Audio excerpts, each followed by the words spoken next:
Hello everyone. Today's video we are going to see how we can make image as a transparent image in the PPT.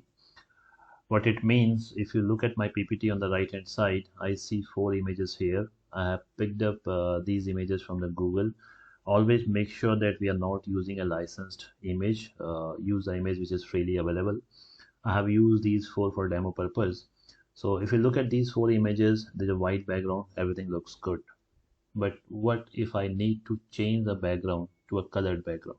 Let's see what happens. If I move these images here, you can see there's a white background coming in, which means the images are not transparent. Now, if you use in this fashion and do a slideshow, it does not look good. Now, how we fix it? We have to make these images as a transparent images. How we do that?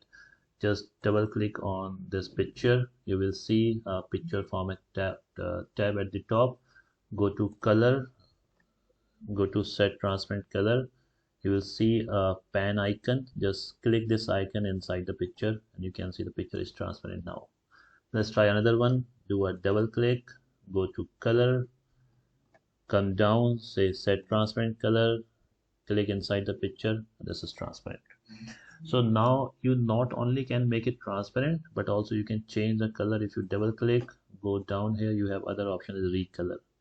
I can, let's say I want to choose this color. The color is changed now. I can do a set transparent color, make it transparent. Let's pick up another one, go to color, change the green one and go to set transparent color. Now if I do a full screen, all four images are transparent, looks good. So this is how you can make your images as a transparent images in the PPT and use them nicely. Thank you very much for watching this video.